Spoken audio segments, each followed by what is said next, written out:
افشین ہماری رشتہ دار تھی۔ جاب کی وجہ سے وہ ایک گاؤں کے اسکول میں ہاسٹل میں رہتی تھی۔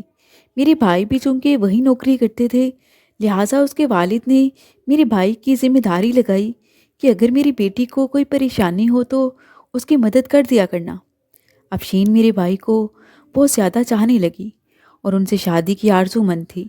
ایک روز اچانک بھائی کو معلوم ہوا کہ افشین کہیں غائب ہو گئی ہے۔ کافی دن وہ نہ ملی۔ ایک روز یہ جان کر بھائی کے ہوش اڑ گئے کہ یہ کہانی حقیقت پر مبنی ہے اور جن خاتون کی حقیقی زندگی سے تعلق رکھتی ہے میں انہی کی زبانی بیان کر رہی ہوں۔ کہانی شروع کرتے ہیں۔ افشین کے والد میرے ابو کے دور کے کزن تھے۔ روز کا آنا جانا نہیں تھا، لیکن کبھی کبھار شادی بیاہ میں ان لوگوں سے سامنا ہوتا تو دعا سلام ہو جاتی تھی۔ افشین لوگ 4 بہنیں تھیں اور وہ سب سے بڑی تھی۔ جب اس نے BA کے بعد CTC کی سند حاصل کر لی تو اسے ملازمت کی تلاش ہوئی۔ میرے بڑے بھائی سبحان ان دنوں جام پور کے آگے ایک دیہاتی اسکول میں ماسٹر لگے ہوئے تھے، لہٰذا افشین کے والد نے میرے ابو سے کہا کہ سبحان سے کہو اگر کسی گرلز اسکول میں ٹیچر کی سیٹ خالی ہو تو میری افشین کے لیے کوشش کرے۔ سبحان بھائی نے جب ایجوکیشن آفس سے معلومات لیں تو کلرک نے بتایا کہ ایک سیٹ خالی ہے۔ جو ٹیچر اس سیٹ پر تھی اس کی شادی ہو گئی ہے اور وہ اسلام آباد چلی گئی ہے۔ یوں خالی اسامی پر افشین کے لیے کوشش کی جا سکتی تھی۔ بھائی نے والد صاحب کو بتا دیا اور انہوں نے اپنے ایک دوست کے ذریعے سیاسی سفارش پر سیٹ افشین کو دلوا دی۔ وہ اسکول جہاں افشین کی تعیناتی ہوئی تھی شہر سے آگے کافی دور کسی دیہات میں تھا۔ راستہ بھی کچا اور کافی پیدل چلنا پڑتا تھا۔ وہاں کسی سواری کا جانا بھی مشکل تھا کیونکہ ہر جگہ کھیت ہی کھیت تھے اور کھیتوں کی ناہموار پگڈنڈیوں پر کوئی سواری نہیں چل سکتی تھی۔ اب ایک ہی حل تھا کہ افشین کو یا تو روز کوئی شہر سے موٹر سائیکل پر دیہات لے جائے یا پھر اس کا اسی دیہات میں رہائش کا بندوبست ہو جائے جہاں اسکول تھا۔ سبحان بھائی اس دوران شہر کے بوائز اسکول میں ٹرانسفر ہو گئے تھے۔ مسافت کی تھکن سے بچنے کے لیے انہوں نے وہیں ایک کرائے کا گھر لے کر رہائش اختیار کر لی تھی۔ اب مسئلہ افشین کا تھا کیونکہ اس کے والد نے استدعا کی تھی کہ سبحان میری بیٹی افشین کی بھی رہائش کا بندوبست کر دے، کیونکہ یوں روز شہر سے اتنی دور دیہات آنا جانا ان کی بیٹی کے لیے محال تھا۔ وہ بوڑھے آدمی تھے، خود بھی ساتھ آنے جانے سے قاصر تھے۔ سبحان بھائی نے علاقے کے نمبردار سے بات کی۔ پتہ کروانے پر معلوم ہوا کہ گرلز اسکول میں 2 کوارٹر عملے کے لیے بنے ہوئے تھے اور وہ خالی پڑے تھے۔ یوں ان میں سے ایک افشین کی رہائش کے لیے مختص کرا دیا گیا۔ اسکول کی مائی نے اس کے ساتھ رہائش اختیار کر لی تاکہ افشین اکیلی نہ ہو۔ ارد گرد دیہاتیوں کے گھر تھے جن کی بچیاں اسکول پڑھنے آتی تھیں۔ وہ لوگ بھی اپنے بچوں کی استانیوں کا خیال رکھتے تھے۔ غرض کہ افشین کو دیہات کے اسکول میں ٹیچر لگنے کے بعد رہائش کی اچھی سہولت بھی میسر آ گئی تھی۔ افشین پہلی بار اسکول آئی تو اپنے والد کا رکا بھی لائی جو سبحان بھائی کو انہوں نے لکھا تھا، جس پر تحریر تھا کہ سبحان بیٹے، میری بیٹی کی یہ پہلی جوائننگ ہے۔ اس کو ابھی تک تو پڑھانے کا کوئی تجربہ نہیں ہے۔ میں اس عمر میں بار بار اس کے پیچھے نہیں آ سکتا، اس لیے آپ کو اس کی مدد کرنی ہوگی، اور بیٹے اس کا خیال بھی رکھنا تاکہ اس کو اکیلے وہاں رہنے میں کوئی پریشانی نہیں ہو۔ بھائی کو جب اسکول کے چوکیدار کے ہاتھ رکا ملا تو وہ افشین کی رہائش پر چلے گئے۔ دستک دی تو اسکول کی چپڑاسن دروازے پر آئی۔ بھائی نے بتایا کہ میرا نام سبحان ہے، افشین ہمارے ایک عزیز کی بیٹی ہے۔ میں ان کے والد کی ہدایت پر آیا ہوں کہ معلوم کروں اس کو کوئی پریشانی تو نہیں ہے۔ اگر کسی سلسلے میں میری ضرورت ہے تو میں حاضر ہوں۔ افشین کو چپڑاسن نے اندر جا کر بتایا۔ وہ دروازے پر آ گئی اور بولی، سر اندر آ جائیں۔ اس کوارٹر کے برآمدے میں 2 کرسیاں اور ایک چھوٹی سی میز پڑی تھی۔ افشین نے سبحان بھائی کو بیٹھنے کو کہا۔ مائی کچن میں چائے بنانے چلی گئی۔ تبھی افشین گویا ہوئی، سر مجھے تو بچوں کو پڑھانے کا بالکل بھی تجربہ نہیں ہے، کیونکہ اس سے پہلے میں نے کبھی کسی پرائیویٹ اسکول میں بھی نہیں پڑھایا ہے، اور ہمیں جو کورس سے متعلق اسکیم دی گئی ہے اس کے مطابق بچیوں کو پڑھانے سے متعلق مجھے کچھ ضروری ہدایات چاہیے تھیں۔ سبحان بھائی نے اس کو کچھ ضروری ہدایات دی، بنیادی باتیں سکھائیں اور رجسٹر پر حاضری لگانے کا طریقہ بھی بتایا۔ اس روز بھائی نے اس کو پہلی بار دیکھا تھا۔ افشین بہت زیادہ خوبصورت تو نہ تھی، مگر ادائیں دل برانہ اور بے تکلفی سے ہنسنے کا انداز بھی خوب تھا۔ گویا وہ کافی زندہ دل قسم کی لڑکی تھی۔ سبحان بھائی نے تبھی اس لڑکی کے ساتھ محتاط رویہ اختیار کر لیا کہ وہ واقف کار کی بیٹی ہے، جس کا ان کے دل میں کافی احترام تھا۔ چائے پینے کے بعد وہ اپنی رہائش پر واپس آ گئے۔ افشین اب کبھی کبھار بھائی کو بلاوا بھیجتی، کوارٹر کے اندر عزت سے بٹھاتی، جو مدد اس کو درکار ہوتی سبحان بھائی سے کہتی۔ بھائی سے اکثر حاضری رجسٹر چیک کرواتی۔ اس دوران وہ بات بے بات ہنسے جاتی، ادھر ادھر کی باتیں بھی کرتی جاتی، جیسے وہ بے تکلف ہونا چاہتی ہو۔ تب بھی سبحان بھائی نے اس کے ساتھ وہی رویہ رکھا جو استاد کا اپنے شاگرد کے ساتھ ہوتا ہے۔ وہ اس خاتون سے لیے دھیے رہ کر بات کرتے تھے۔ اب وہ اکثر بلاوا بھیجنے لگی۔ سبحان بھائی کو اس کی یہ بے تکلفی عجیب لگی۔ سبحان بھائی نے اس کی طرف جانا بہت کم کر دیا۔ وہ 3-4 بار بلاتی تو ایک بار جاتے تھے اور بہانہ بناتے کہ میں مصروف تھا۔ بھائی کے اس رویے کی وجہ سے اس کی ہمت زیادہ نہ بڑھ پائی اور وہ کچھ حد میں رہی۔ رفتہ رفتہ وہ ہمارے گھر تحفے تحائف بھجوانے لگی۔ موقع ملتا تو جہاں کبھی ہماری ملاقات ہوتی تو بہت خوش دلی سے ملتی۔ کوئی شادی وغیرہ کا فنکشن ہوتا تو زیادہ دیر ہمارے ہی پاس بیٹھی رہتی اور پھر بہانے سے سبحان بھائی کی شادی کی بات چھیڑ دیتی۔ اب سبحان نے اس کے بار بار بلانے پر سچ ہو کر اس کے ساتھ اپنا رویہ مزید سرد کر لیا۔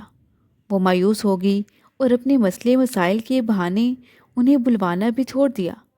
کافی دن گزر گئے تو بھائی ایک روز خود اس کی طرف چلے گئے۔ بھائی کو یقین تھا کہ وہ ان کو اپنی توقع کے برعکس پا کر ناراض ہو گئی ہے۔ اس روز جب سبحان بھائی اس کے گھر بیٹھے تھے تو پڑوس سے ٹی وی پر گانے کی آواز سنائی دی۔ گانے کے بول کچھ یوں تھے: دل توڑو گے میرا تو دے دوں گی جان۔ جس پر افشین نے بھی اختیار کہہ دیا، اس پگلی کو کیا خبر کہ دل توڑنے والوں کو کسی کی جان کی پرواہ نہیں ہوتی۔ غرض اس کا مطلب صاف ظاہر تھا۔ یہ اچھا موقع تھا۔ سبحان بھائی نے اس سے کہا: افشین، پڑھی لکھی ہو کر بھی تم کیسی باتیں کہہ دیتی ہو؟ یاد رکھو کہ تمہارے والد نے تمہیں خود سے کتنی دور یہاں بھیجا ہے، کیونکہ ان کو تم پر اعتبار ہے۔ تم بڑی بہن ہو اور اس وقت تم اپنے والد کا سہارا بنی ہوئی ہو۔ کوئی ایسا کام مت کرنا جس سے ان کی عزت پر کوئی حرف آئے۔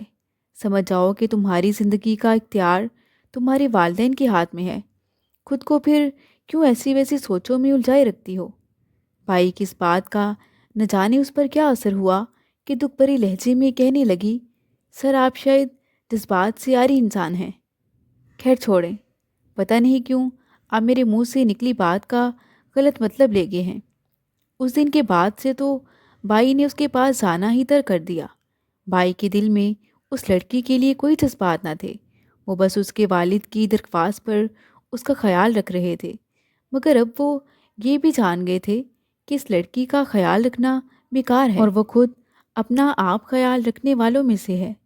سمجھانے سے نہیں سمجھے گی جب تک چوٹ نہیں کھائے گی۔ چند ماہ بعد بھائی کو ڈاک کھانے جانے کا اتفاق ہوا۔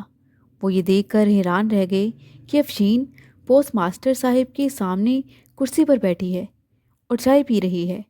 سبحان بھائی کو دیکھ کر وہ کچھ گھبرا سی گئی، فوراً اٹھی اور اس عمارت سے نکل گئی۔ بھائی اس کو جاتے دیکھتے رہ گئے۔ بالآخر بھائی نے بلال سے یعنی پوسٹ ماسٹر سے پوچھا کہ یہ کس سلسلے میں یہاں آئی تھی۔ وہ کہنے لگا: اپنے کسی کام کے سلسلے میں۔ کیوں؟ کیا آپ کو اس کا یہاں آنا ناگوار گزرا ہے؟ ارے یار، ہم تو یہاں اپنے شہر سے دور اکیلے پڑے ہیں، دل بہلانے کو کچھ تو سامان چاہیے۔ اس نے مسکراتے ہوئے یہ بات بھائی سے کہی تھی۔ سبحان بھائی کو اس کی یہ بات بری لگی، لیکن بجھے دل سے جواب دیا کہ ہاں بھائی، کر لو مزے، میرا اس لڑکی سے کیا واسطہ، یہ تو اپنی مرضی کی مالک ہے۔ تبھی بلال کہنے لگا: ارے بھائی، بلا وجہ شک مت کرو، یہ محترمہ اپنا آرڈر وصول کرنے آئی تھی۔ اس واقعے کے ایک ماہ بعد افشین کے عمر رسیدہ والد نے میرے بھائی کو بلا بھیجا۔ ان کی بری حالت تھی، آواز رندی ہوئی اور صورت اتری ہوئی تھی۔ وہ بولے، بیٹا افشین گھر آئی تھی، پھر اس نے بتایا کہ وہ کسی دفتری کام سے ایجوکیشن آفس آ رہی ہے، لیکن صبح کی گئی ابھی تک نہیں لوٹی ہے، حتیٰ کہ رات ہو گئی ہے۔ میں آفس بھی گیا تھا مگر آفس بند تھا، وہ رات کو بھی گھر نہیں آئی۔ میں نے جام پور میں ایک رشتہ دار کو بھی فون کیا ہے، ان سے اس کے سکول سے بھی پتہ کروایا ہے، مگر وہ وہاں بھی نہیں پہنچی ہے۔ بھائی نے حیرانگی سے پوچھا، تو پھر وہ کدھر گئی ہے؟ وہ کہنے لگے، بیٹا اسی فکر سے ہی تو کھلا جاتا ہوں، اتوار کی وجہ سے آج بھی دفتر بند ہے۔ اگر تمہیں اس کے بارے میں کچھ علم ہو تو مجھے بتانا، بیٹے میری یہ پریشانی دور کر دو۔ وہ بیچارے رندی ہوئی آواز میں کہہ رہے تھے۔ میرے بھائی نے لا علمی کا اظہار کیا، واقعی ان کو اس کے بارے میں کچھ بھی معلوم نہیں تھا، کیونکہ ان کو تو اسے ملے ہی مہینوں گزر چکے تھے۔ دوسرے روز شام کو افشین کے والد نے بھائی کو فون کیا کہ افشین اپنی ہیڈ مسٹریس کے ہمراہ ملتان چلی گئی تھی اور اب واپس آ گئی ہے۔ نہ جانے کیوں بھائی کو دال میں کچھ کالا لگا، تاہم بھائی نے ان کو تسلی دی کہ چچا پریشان نہیں ہوا کریں، یقیناً اسے محکمے کا کوئی کام ہوگا۔ بڑے میاں نے جواب دیا، ہاں بیٹا، مگر لڑکی کے والدین کو پریشانی تو ہوتی ہے، ہزار اندیشے انہیں ڈراتے ہیں۔ بیٹے زمانہ خراب ہے، اگر اسکول سے باہر دفتر کا کوئی کام ہو تو اسے آپ کو مطلع کرنا چاہیے۔ بھائی کہنے لگے، بزرگوار آپ صحیح کہتے ہیں۔ گھر آ کر سبحان بھائی نے سوچا کہ پتہ تو کروں کہ اس بات میں کہاں تک صداقت ہے۔ انہوں نے اسکول سے پتہ کیا اور پھر ایجوکیشن آفس سے بھی۔ پتہ چلا کہ نہ وہ کسی دفتر گئی تھی اور نہ ہی کسی کے ساتھ ملتان گئی تھی۔ اب جیسے بھائی کا شک بہت گہرائی میں بدلنے لگا کہ کہیں یہ کسی غلط راہ پر تو نہیں چل رہی ہے۔ بھائی نے مجھے یہ سب بتایا اور پھر میرے کہنے سے بھائی افشین سے ملے، کیونکہ وہ ہیڈ مسٹریس کو تو بتا چکی تھی کہ ماسٹر سبحان میرے عزیز ہیں۔ بھائی اس سے ملے تو اس سے پوچھا کہ تم نے اپنے گھر والوں سے جھوٹ کیوں بولا؟ مجھے سچ سچ بتا دو، ورنہ میں تمہارے والد صاحب کو آگاہ کر دوں گا کہ تم جھوٹ بول کر اسکول سے غائب رہی تھی۔ وہ آگے سے جیسے وہ کلاس ہی گئی، پھر کہنے لگی، سر میں میڈم کے ساتھ دفتری کام سے ملتان ہی گئی تھی۔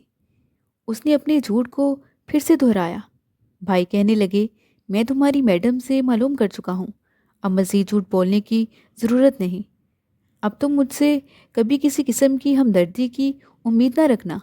تمہاری میڈم بیچاری تو اس روز ایجوکیشن آفس میں تھی۔ اس پر افشین پھوٹ پھوٹ کر رونے لگی، کیونکہ اب اس کا جھوٹ پکڑا گیا تھا۔ وہ گویا ہوئی، سر سبحان آپ واقعی بہت شریف آدمی ہیں، میں نے آپ کی باتوں پر عمل نہ کر کے بہت برا کیا۔ دراصل میں غلط قسم کی سوچوں کا شکار ہو گئی تھی۔ مجھے لگتا تھا کہ والدین کو میری شادی کی فکر ہی نہیں ہے، سوچتی تھی کب تک نوکری میں عمر ضائع کرتی رہوں گی، کچھ اپنی مدد آپ کرنا چاہیے تاکہ صحیح عمر میں گھر بسا لوں۔ انہی سوچوں سے پریشان ہو کے آخر میں نے ایسا قدم اٹھا لیا جس کا میں نے بہت بڑا نقصان اٹھایا ہے، اور اب صرف رسوائی اور پچھتاوا ہی میرا پیچھا کر رہے ہیں۔ پلیز سر، آپ ہی مجھ کو ان لوگوں سے بچا سکتے ہیں۔ اس روز میں بلال کے پاس بیٹھی تھی، آپ نے دیکھا ہی ہوگا، بلال نے مجھے پے آرڈر وصول کرنے کے لیے بلایا تھا۔ آپ میرے محکمے کے آدمی تھے اور میرے والد کے عزیز بھی۔ چاہیے تو یہ تھا کہ میں اپنے والد کی ہدایت کے مطابق آپ کو اس بارے میں بتاتی، لیکن میں آپ کو خبر کرنے کی بجائے خود چلی گئی، کیونکہ بلال کا ایک دوست مجھ سے کچھ ضروری بات کرنا چاہتا تھا۔ میں نے سوچا کہ بلال کو کہوں گی اس کو سمجھا دے۔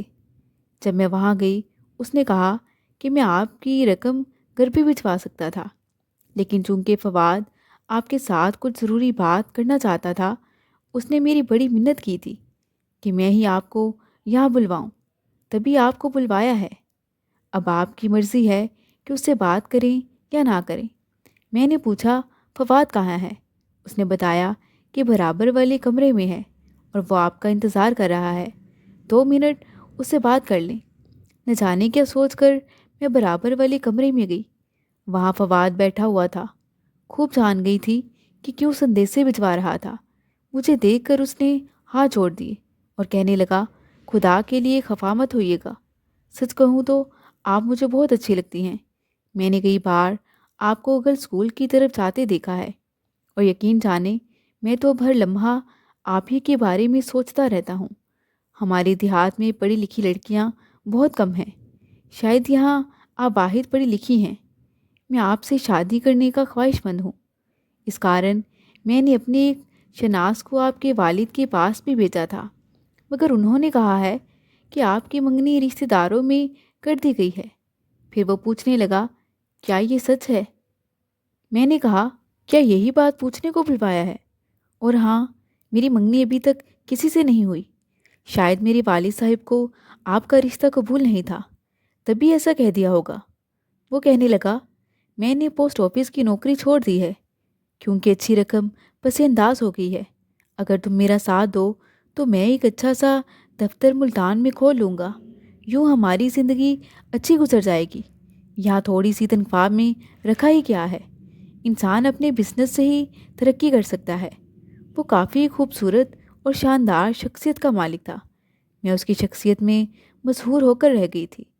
اس کی باتوں کا میں نے برا نہ منایا، کیونکہ بطور جیون ساتھی مجھے بھی کسی ایسے ہی اچھے انسان کی تلاش تھی۔ فواد کافی پڑھا لکھا بھی تھا، تو 4 ملاقاتوں میں ہی میں نے اس کے ساتھ اقرار کر لیا اور پھر ہماری خط و کتابت شروع ہو گئی۔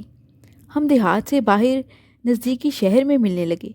ایک دن اس نے مجھ سے کہا کہ آپ ایجوکیشن کے دفتر جانے کا بہانہ کر کے میرے ساتھ چلیں۔ میں نے ایسا ہی کیا۔ اس نے کہا تھا کہ یوں ہم ملتان چلے جائیں گے۔ میں اس کی باتوں میں آ گئی اور وہ مجھے ملتان اپنے ایک دوست کے گھر لے گیا۔ کہنے لگا، یہ اچھا موقع ہے، آج یہاں رہو، کل صبح ہم یہاں کی عدالت میں جا کر نکاح کر لیتے ہیں، بعد میں تمہارے گھر والوں کو راضی کر لوں گا۔ میں اس کی باتوں میں آ گئی تھی۔